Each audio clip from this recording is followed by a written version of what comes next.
नमस्कार साथियों, मैं धर्म प्रचारक एस्ट्रो पिंटू जी।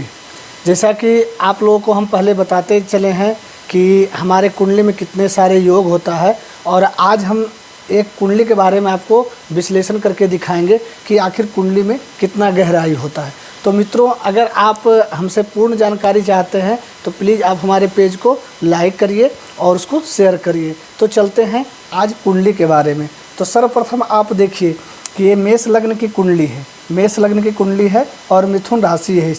इस जातक का मेष लग्न की कुंडली है और मिथुन राशि है। तो सर्वप्रथम हम लग्न को लेते हैं। तो सर्वप्रथम लग्न मीन्स होता है शरीर, और शरीर का मालिक कौन हो गया? मंगल। एक नंबर का स्वामी मंगल हो गया, जो कि इसका द्वादश स्थान में बैठा हुआ है। तो सबसे पहला हम शरीर का रचना कर देते हैं। तो इस जातक का जो लग्न का स्वामी मंगल है वो कहाँ बैठा हुआ है? द्वादश स्थान में, यानी लग्न से इतना दूर बैठा हुआ है जो अपने घर को ना देख सकता है, ना समझ सकता है। इस घर पर आखिर होगा क्या? तो इस घर पर सबसे पहला नेगेटिव प्रभाव किसका पड़ेगा? तो सर्वप्रथम हम बुध का। तो बुध सप्तम स्थान में बैठ को यहाँ लग्न को देख रहा है। बुध कहाँ बैठा हुआ है? तुला राशि में। शत्रु राशि का बुध बैठा हुआ है। अब बुध शत्रु राशि के घर में और लग्न को देखेगा तो ये क्या करेगा? इसको रोगग्रस्त बना देगा।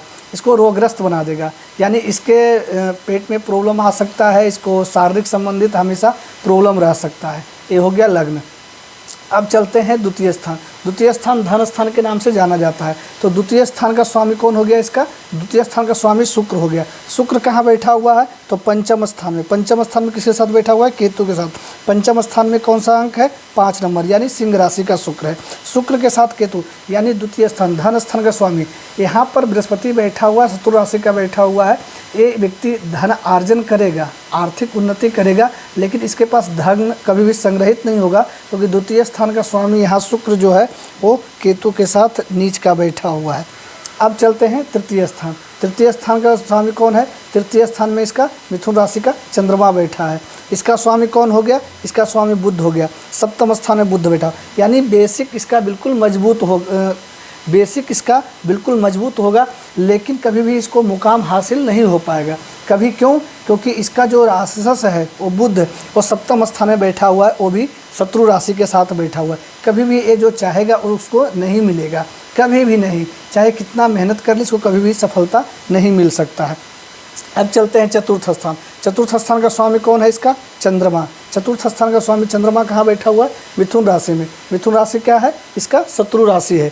अब चतुर्थ स्थान सुख, घर, प्रॉपर्टी, बैंक बैलेंस, सारी चीज़ों का मालिक होता है। अब इसका स्वामी चंद्रमा कहाँ बैठा हुआ है? तो ये तृतीय स्थान में नीच का, यानी इसको शारीरिक, आर्थिक, पारिवारिक, मानसिक किसी प्रकार का सुख मिलेगा, लेकिन उसमें इतने सारे बाधाएं आएंगे जिससे कभी भी ये सुख का अनुभूति नहीं कर पाएगा। अब आ जाते हैं पंचम स्थान। पंचमेश इसका कौन हो गया? पंचम स्थान का स्वामी इसका सूर्य हो गया, जो कि षष्ठ स्थान में बैठा हुआ है। ये बहुत ही गुणी होगा और गहराई यानी रहस्यमयी विद्याएं का मालिक होगा। साथ में केतु है तो उसको बल देता है, यानी आगे चलकर यह जातक कोई गुण रहस्य, जैसे साइंटिफिक कोई भी इसके अंदर गुण होगा, जैसे साइंस वगैरह या कुछ भी गहराई यानी गुण इसके अंदर होगा। साथ में केतु इसको बल देगा, यानी गुण रहस्य का मालिक होगा। इसके अंदर हमेशा कोई न कोई रहस्यमयी गुण इसके अंदर जरूर होगा। पंचमेश सूर्य, ऐसे तो इसका मेडिकली योग लग जाता है, प्रबल डॉक्टर का योग लगता है, लेकिन केतु बैठने से यह योग इसका कट जाएगा और हमेशा यह गुण यानी कोई भी साइंटिफिक, जैसे साइंस संबंधित कोई भी ज्ञान इसके पास रह सकता है। अब आ जाते हैं षष्ठ स्थान। षष्ठ स्थान का स्वामी कौन है? बुध है। अब बुध कहाँ बैठा हुआ है? सप्तम स्थान में। हमेशा इसका कोई न कोई करीबी ही इसका शत्रु होगा। जब भी कोई करीबी हो, चाहे भाई हो, बंधु हो, सखा हो, मित्र हो, हमेशा करीबी ही इस जातक का शत्रु रह सकता है, क्योंकि इसका षष्ठेश बुध यहाँ तो शत्रु राशि का बैठा हुआ है। अब चलते हैं इसका सप्तमेश। तो इसका सप्तमेश और द्वितीयेश दोनों स्वामी शुक्र है। सप्तमेश और द्वितीयेश दोनों का स्वामी शुक्र है, जो कि पंचम स्थान में बैठा हो। इसकी जो पत्नी होगी वो धनार्जन करने वाली होगी, इनकम करने वाली होगी, लेकिन हमेशा इसका सफलता इसकी पत्नी का नहीं हो सकता है, क्योंकि सप्तमेश शुक्र यहाँ केतु के साथ बैठा हुआ है। तो इसको पत्नी को बहुत ज़्यादा मेहनत संघर्ष करती है, तो इसको कुछ इसका फ़ायदा मिल सकता है। अब आ जाते हैं अष्टम। अष्टम स्थान यानी लग्न और अष्टम, लग्न और अष्टम दोनों का स्वामी कौन सा है? मंगल। लग्न और अष्टम यानी शरीर का और पीड़ा का दोनों का मालिक कौन हो गया? मंगल। मंगल कहाँ बैठा हुआ है? तो द्वादश स्थान। हम पहले बता चुके हैं मित्रों कि ये लग्नेश, इसका मंगल द्वादश स्थान। उसी तरह से अष्टमेश यानी पीड़ा का स्वामी भी मंगल जो है वो द्वादश स्थान में बैठा हुआ है। यहाँ मित्र राशि यानी मीन राशि का मंगल बैठा हुआ है, तो इससे इसको ज़्यादा नेगेटिव प्रभाव नहीं मिलेगा, लेकिन जो स्थानिक प्रभाव है वो हमेशा इसको परेशान करेगा। यानी शारीरिक और मानसिक दोनों तरह का इसका परेशानी हमेशा बंधा रहेगा। अब आ जाते हैं भाग्य यानी नवम स्थान। नवम स्थान में कौन सा ग्रह बैठा हुआ है? शनि।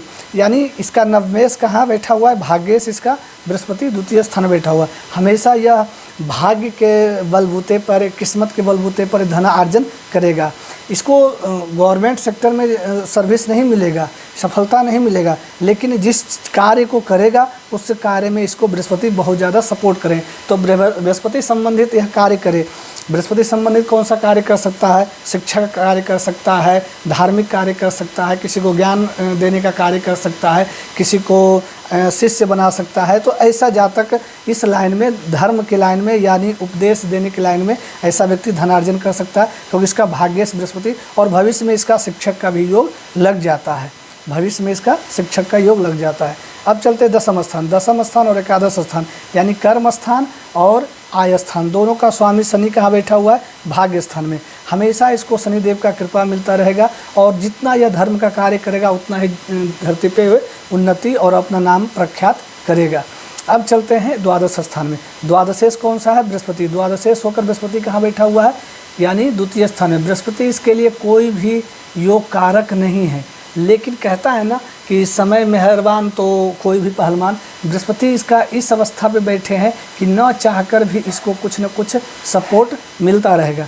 तो मित्रों, हम कहना ये चाहते हैं कि ये जो कुंडली है, कुंडली का सारांश इसके कुंडली के अनुसार है कि इसको गवर्नमेंट सर्विस मिलना चाहिए, इसको गवर्नमेंट सर्विस मिलना चाहिए। और आखिर गवर्नमेंट सर्विस क्यों नहीं मिल रहा है? तो सबसे बड़ा कारण है इसका कि पंचम स्थान में इसका शुक्र और केतु, जो कि कभी भी पढ़ाई करने नहीं दिया। और दूसरी चीज़ है कि एकादश स्थान का राहु, यह जीवन में इनकम तो करेगा, पैसा तो कमाएगा, लेकिन कभी भी इसको शिक्षा पूर्ण रूप से नहीं मिल सकता है। कभी भी यह गवर्नमेंट सर्विस नहीं कर सकता है, पूर्ण शिक्षा नहीं ले सकता है। हमेशा इसका जो शिक्षा रहेगा वो हमेशा रहस्यमयी शिक्षा इसके पास रहेगा, जैसे ज्योतिष हो गया या तो फिर धार्मिक कार्य हो गया, साइंटिफिक कोई भी इसके ऊपर ज्ञान हावी हो सकता है। यानी इस तरह का क्षेत्र में यह नाम कमा सकता है, लेकिन गवर्नमेंट सेक्टर में इसको कभी भी सर्विस नहीं हो सकता है। अगर यह शिक्षक बनता भी है तो जनरली अपना संस्थान चला सकता है, अपना कोचिंग संस्थान चला सकता है, अपने माध्यम से यह कार्य कर सकता है, लेकिन गवर्नमेंट सर्विस होने में इसको दिक्कत होगा। राधे राधे।